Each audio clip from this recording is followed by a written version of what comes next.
Hello, party people. How's it going? How are we tonight? I'll wait for some people to pop on here, but tonight we're unpacking one of the biggest topics in all of healthy living, and that is nutrition.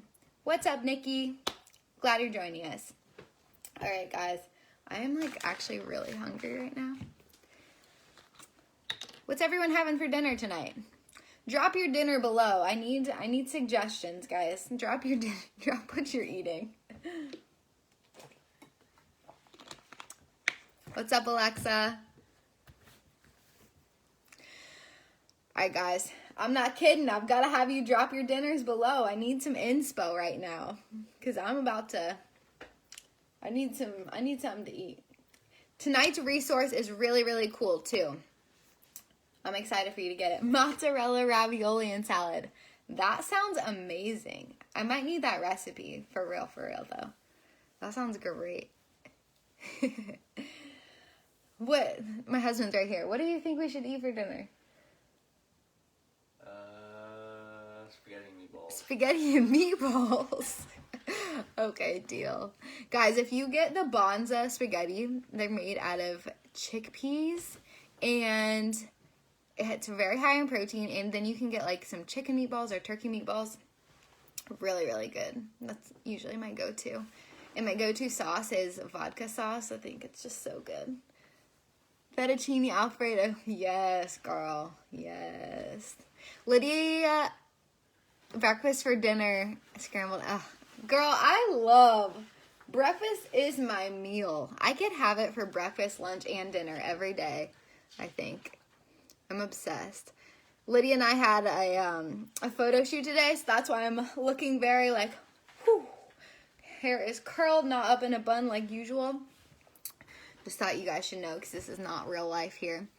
All right, so I've waited a couple minutes. Let's roll. If you're just hopping on, hit me up with your dinner because I'm gonna need to decide by the end of this. All right. So nutrition. Big topic here. So first thing I want to talk about is kind of going back to mindset like I talked on Monday. Figuring out what your mindset is regarding food. Do you have a bad relationship with food? Do you have a good relationship with food? Maybe you're like, what does that even mean? What does that even look like? So what we like to teach our clients is, not to see food as good versus bad, right? But to see it more on a spectrum of we've got more nutrient dense foods over here, less nutrient dense foods over here, and trying to get 80% of your calories from those foods that are, more nutrient dense, and 20% of your calories from those foods that, might not be as nutrient dense, but they're gonna make your journey more enjoyable, more sustainable, because I don't know about you guys, but I am definitely going to have some Friday night pizza nights again. Love a good Friday night pizza night. I'm definitely going to go down to Hilton Head and have my favorite drink, which is, any guesses? Any guesses? Drop your favorite drinks below, by the way. But Miami Vice. My favorite drink. I'm definitely going to have to do that again. And definitely going to go to a wedding and have a piece of wedding cake, right? So how do you get to the point where you're in those situations and having those foods and not having that feeling of, crap, I screwed up on my diet again. I can't believe I did this to myself again. But instead being yeah, cool. I live my life very, very healthy. But if I want to have those things every once in a while, I'm just going to do it. Cool. Acknowledge it and then get back on track. So first of all, that's kind of the mindset we like to teach all of our clients. We don't teach any crazy diet hacks or supplements or these magic pills. It's going to be all what works for you as an individual and what's going to be sustainable for you. So I literally just got off a call with someone and she's like, why do all of my coworkers they're doing so good on keto? And I'm like, cool, that maybe that's what works for them. I will say, no, I don't want to bash on keto or anyone's diet, but in my experience, I have not found that is super, super sustainable for most people. So what I was telling her is cool. Like, if they don't like to eat carbs, good for them. However, most people do. Most people like to have the occasional carb. So that's usually not going to be the best approach. So it's really just working for them because, they're having less calories overall. So that brings me to my next point is, how does any diet, work? So any diet, whether that's keto, paleo, South Beach diet, blood type diet, all these wild, crazy things, they're all going to work because they are putting you into a calorie deficit. There's nothing special or magical about any of these diets. They just have fun names, and it's a clever way to get you to eat less food, basically. So, with keto, you're having less food because you're having less carbs. With Weight Watchers, we'll say that because that's a very popular one. You're having less food because, you're counting the points of different foods and you can't go over a certain amount of points. So, it's just different ways to get you to eat less. Let's talk about intermittent fasting. That's another really popular one. Your eating window is shortened. So instead of eating over 18 hours, we'll say, you maybe have like a 4 to 5 hour period window to eat. So you're not going to have 1,000,000 calories in that small window. So it's just any way to get you to eat less food, really. So that is how, just any diet works in general. Now, I don't think, I'll take the think out of it. You should not just go into a chronic diet for the rest of your life.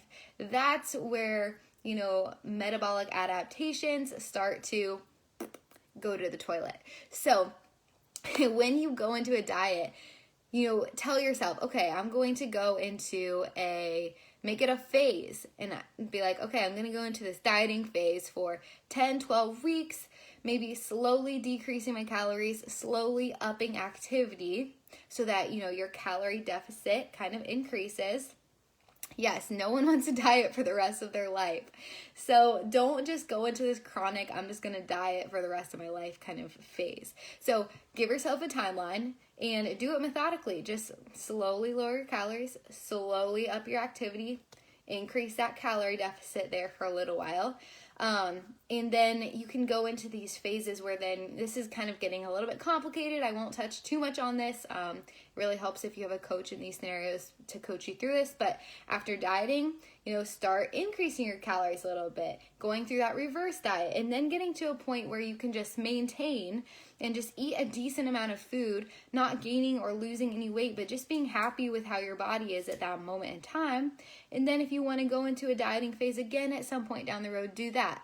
But instead of constantly over years and years and years lowering your calories, slashing calories, increasing cardio, all of the things for years, that is what is going to chronically hurt your metabolism. Not that it's not recoverable. I'm just saying that is why sometimes you find women or men, anybody, they're like, I'm eating 800 calories a day and I'm doing 2.5 hours of cardio a day and I'm not losing any weight. And it's like, yeah, because your metabolism is kind of trashed. So let's fix it. Let's put a Band-Aid on that before we go into another diet. So that's just my rant on that. But I'll go into this. So what makes a diet stick? What makes it good for you? And that is going to be balance. The good old balance word. So having a good outlook on foods and not being like good versus bad, but seeing it more on a spectrum, like I said. So letting yourself incorporate those less nutrient dense foods, but 20% of the time, not just like I'm going to restrict myself and then binge out on all these foods. So with that, we like to teach our clients, not what can you not have. Here's a list of rules when you sign up with us. Here's what you can have. Here's what you can't have. And then just feeling so restricted. What we like to teach our clients is, what can you add to your diet? What can you add to your nutrition? So can you drink more water? Can you add some more protein? Can you add some more fruits and vegetables? All of those good things that you can add that are eventually gonna, leave less room for those less nutrient dense foods. So, that gets you out of that bad mindset of, okay, I'm going into a diet. I need to restrict myself from X, Y, and Z. I just can't have this, because chances are the whole time when you're telling yourself, I can't have this, I can't have this, that's all you're going to be thinking of until you finally get your hands on it and you just binge out on it. How many times have we seen this? How many times have you guys been in that situation? I know I've been there. I feel like that is, I don't want to say that's normal, but unfortunately, that is the situation a lot of the times. So, anyways, balance is going to be key there. So, when we talk about balance and having that better mindset, how do you get to that point? Because obviously, it's not just a switch in your brain that flips, right? Unfortunately, I wish it was that easy. Thanks for the like, Alex. So, we kind of have a step-by-step process we take our clients through to make sure that we're taking small steps and not going 0 to 100. Because that's a whole nother rant I could go on.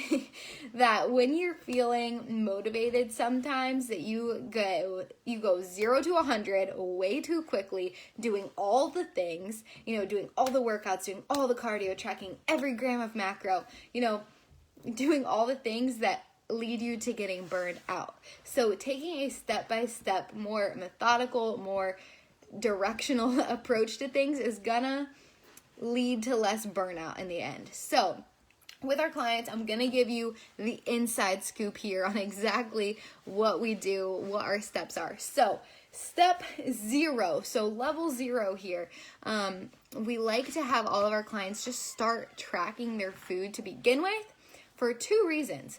The first thing is just to be more mindful of, what you're putting in your body. Because if you're tracking your food, and if anything you eat, you need to track it in some way, you're going to automatically be more mindful of that, because I can easily, bake a tray of cookies and just shove a couple in my gobbler, shove a couple down the pie hole.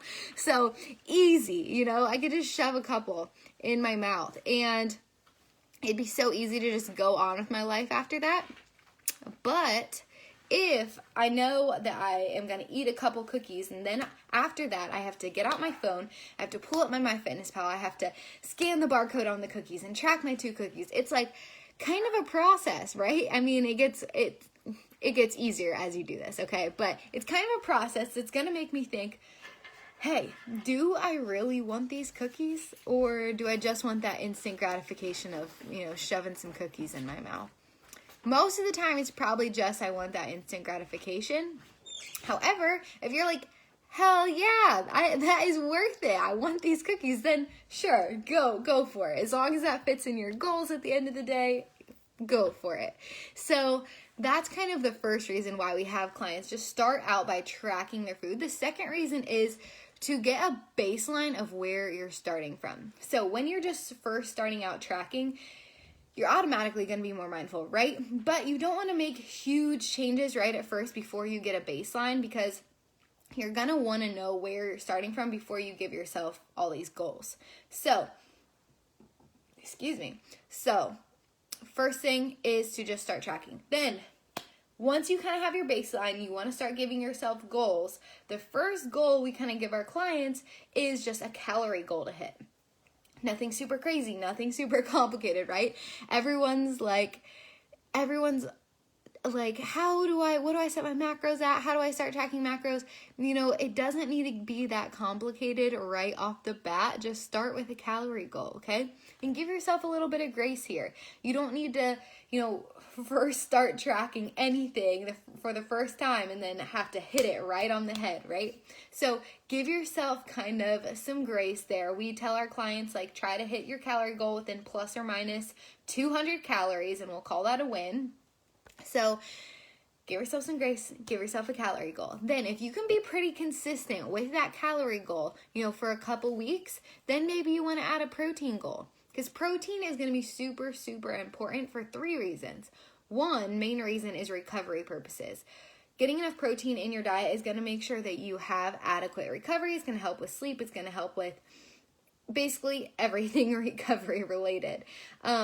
with the increased intensity of workouts you're doing, with just day-to-day life, maybe you're a parent, maybe you are on your feet all day for your job, protein's going to be important there. Second reason is feelings of fullness. So having enough protein in your diet is going to kind of slow that digestion down a little bit when you have a good mix of, protein, carbs, and fats, but protein's going to help kind of slow that process down a little bit and make you feel full for longer. So if you have any issues with emotional eating or boredom eating or things like that, protein, when you get enough protein in your diet, is going to help with those feelings, not having so many cravings like that. The second reason is muscle synthesis. So protein's going to help with that, because if your goal is to lose a bunch of weight, you don't just want to lose that weight and then look like a skinny stick figure deflated balloon, right? You want to have that muscle density to you. You want to have that toned look. That's where that toned look comes into mind, is when you build that muscle, you lose that fat and you're able to see the muscles coming through. And the third reason is, that was the third reason. Yep. Muscle synthesis, recovery, and feelings of fullness. So calorie goal, protein goal.